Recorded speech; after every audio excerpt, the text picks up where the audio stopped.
Prince Andrew and Ghislaine Maxwell, has allegedly spoken from behind prison walls about a hidden chapter in Prince Andrew's past. It involves a young Meghan Markle, a yacht in 2002, a secret pregnancy, and a shocking medical crisis. This could change everything. Stay tuned. Royal Daily Report has the full story. Good afternoon and welcome to Royal Daily Report, where we uncover the stories the palace once buried. Tonight, we bring you a revelation hidden for over 2 decades. If you're new here, hit subscribe now to Royal Daily Report. Turn on notifications and join us for daily royal truth bombs. Channel name on screen, Royal Daily Report. Let's begin. There are stories that stay buried for a reason. Stories wrapped in shadows, whispered behind closed doors, and locked away because the people involved never wanted the world to hear them. But sometimes, someone who has nothing left to lose starts talking behind prison walls, away from the cameras and the world she once moved through like a queen. Ghislaine Maxwell has allegedly spoken about pieces of Andrew's past that were never meant to come out. She has nothing to protect now. Not her reputation, not her circle, not the powerful men she once stood beside. And hidden inside these whispered pieces is a story involving Prince Andrew and a young woman the world would later come to know as Meghan Markle. What she hints at is simple. They met long before Harry, and the real story started on a yacht. At first, it sounds unbelievable, too wild, too strange, too dangerous to be true. But the moment you begin following the timeline, checking the details, and lining up the whispers, the puzzle pieces begin to fit like a lock clicking open. And somewhere inside that hidden memory of 2002, there is one secret that changes everything. A secret about Meghan's life before the world met her, a secret tied to Prince Andrew, and a secret connected to something that would happen months later, a sudden shocking medical crisis and a hysterectomy. If that sounds like too much for one story, stay with me, because by the time we reach the end, you'll hear the chapter that brings all of it together: the yacht, the prince, the whispered pregnancy, and the infection that turned into something far more serious than anyone expected. This is the story Ghislaine Maxwell allegedly hinted at, and now we begin at the only place it could start, the coast of Nice in the warm February air of 2002. Make sure to subscribe to Royal Daily Report and hit that notification bell so you never miss our exclusive investigations into the royal family. February 2002, the sun drops into the water like melted gold, and the harbor glows as if someone lit candles inside the waves. A Greek millionaire's yacht waits at the dock, big, bright, alive with music and people who look like they stepped out of a magazine. This wasn't a tourist boat. It wasn't a cruise. It wasn't even a simple party. It was a private celebration held for one VIP guest, Prince Andrew, who at that time was traveling across Europe in a diplomatic role. And on that same night, stepping onto that same yacht, wearing confidence like it was her dress, is a young Meghan Markle. This is years before Hollywood attention, years before royal titles, years before the world even knew her name.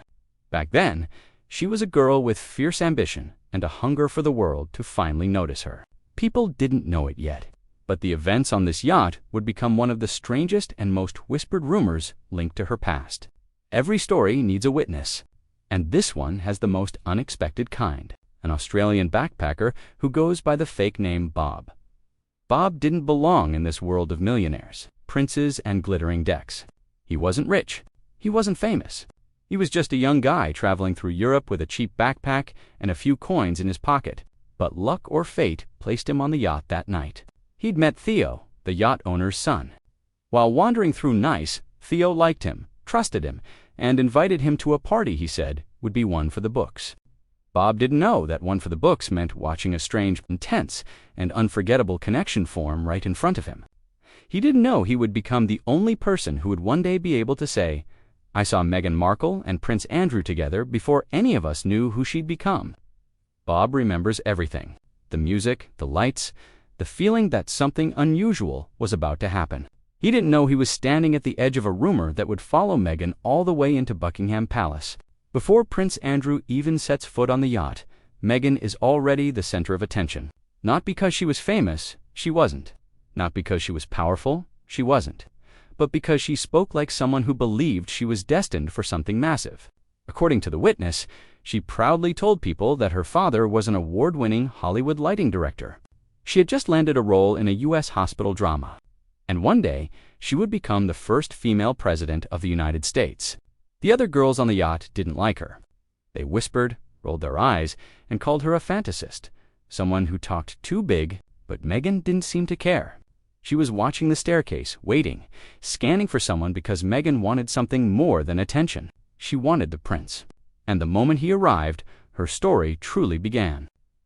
When the clock crawled past 11 p.m., the energy on the yacht shifted like the air itself knew someone important was on the way. Conversations paused, heads turned. Even the music seemed to lower itself in respect. Then he stepped aboard Prince Andrew, confident, relaxed, moving through the crowd like he already knew he was the most powerful person on the vessel. And Meghan saw her moment. She didn't hesitate. She didn't blink. She didn't wait for another girl to act first. According to the witness, Meghan moved toward him with the determination of someone who had made up her mind long before the night began. Less than 30 minutes after Andrew's arrival, she was already sitting on his lap. Not shy, not unsure. She wore a tiny white bikini that caught the light like polished seashells, and she leaned into him, whispering into his ear like she'd known him her entire life.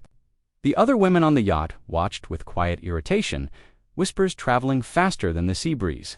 But Meghan wasn't paying attention to them. She was focused on one thing, locking in the prince's interest before anyone else even opened their mouth. Some say she acted boldly. Some say she acted strategically. But whatever the truth is, one thing was certain. Prince Andrew noticed her, and he didn't push her away. This moment, this bold, fearless, unblinking move, became the spark that set the next 72 hours on fire. Don't forget to subscribe to our channel and share this video with anyone who wants to know the real truth behind royal headlines. It happened quickly. One moment, Meghan was whispering into Andrew's ear on the upper deck, and the next, the two of them were walking down a narrow staircase leading to the private cabins below. And then they disappeared for 3 full days. Crew members and guests later recalled that food and drinks were brought to a single cabin, the one Meghan and Andrew had taken. Nobody saw them come out. Nobody saw them return to the deck. The cabin door stayed closed morning to night, night to morning. Whatever happened down there, whatever words were spoken, whatever promises were hinted at, remains locked behind that cabin door. But the witness remembers one thing very clearly. When Meghan finally came out, sun-kissed, glowing, brushing her hair back with a satisfied look, she said something that sent a shock through the circle of girls still on the yacht. "I've got my prince at last." It wasn't a joke. It wasn't playful. It was a declaration. By the end of the 3rd day, Meghan and Andrew left the yacht together. They walked out as if nothing unusual had happened, as if spending 3 days hidden away in each other's company was simply normal. But the truth is, it was anything but normal, and what came next would prove just how complicated those 3 days would become. The yacht party ended, the music faded, and the waves smoothed back into silence. But Meghan was not finished with the story she believed she had started. She stayed in touch with Theo, with Melanie, and even with Bob, the quiet backpacker, who kept his distance but saw everything. More importantly, according to sources, she stayed in touch with Prince Andrew. At least she tried to. Meghan believed the connection they shared on the yacht wasn't just a fleeting moment. She treated it as the beginning of something she wanted to grow, something she thought could change her life. She had told people on the yacht she wanted to be someone important, someone powerful, someone with influence. A prince was exactly the type of door she wanted to walk through. And for a short time, the communication continued. Her name still meant little to the world. But to her, the spark she believed she had set in motion was everything. She carried that belief with her for weeks into new conversations, new dreams, new plans. She had gotten close to a prince, and she wasn't about to let the story end on a yacht. But something she didn't expect was waiting for her. A silence, a shift, a door that suddenly closed. And when it closed hard. The next chapter begins with that silence. The moment everything Meghan believed she had secured vanished like mist over the French coastline. After the yacht, Meghan walked into life with a new confidence. She believed she had opened a door most people could only dream about. She believed she had secured a connection with Prince Andrew, a connection that could lift her into a world she wanted more than anything. But then everything changed. When Andrew returned to London, his world swallowed him again. Royal schedules, meetings, public duties. Suddenly, Meghan found herself standing on the outside of a kingdom she thought she was stepping into. She tried calling his mobile, It stayed off. She found the number to his new office. She called again and again and again. Sources say her calls became so frequent that the prince gave his staff a clear instruction: do not put her through. To Meghan, this wasn't just silence. It was rejection. A cold, heavy rejection that felt like the yacht had never happened, as if the 3 days below deck were erased, as if her whispered promises and plans had evaporated, as if she had been mistaken about everything. But the silence didn't matter nearly as much as what she was trying to tell him, because Meghan wasn't calling just to talk. She was calling because she believed she had news he needed to hear, news that would shake her life and his into something no one on that yacht could have predicted. But Andrew never picked up, and Meghan was left alone with a secret growing heavier every day. This chapter is the turning point, the moment where the story shifts from ambition to something deeper, more human, and far more complicated. According to the circle of sources connected through Melanie, Theo's girlfriend, Meghan, had told them she had important news for the prince, and whispered behind those words was one belief. Meghan thought she was pregnant, and she thought Prince Andrew was the father. In her mind, this wasn't just news, it was her future. It was the next step in the story she believed fate had handed her on that warm night in Nice. But she couldn't reach him. Her calls hit walls. Her messages never landed. Her attempts at connection disappeared into silence. And day after day, as the reality settled in, she faced a choice she never expected to confront alone. Sources recount that she struggled with what to do, balancing fear, ambition, shock, and uncertainty. Then she made a decision. She reportedly chose to end the pregnancy, not because she wanted to, but because the prince she believed would stand beside her never even answered the phone. The silence from London didn't just close a door. It pushed her into a decision that would change the rest of her life. And if the story had ended there, it would already be dramatic enough.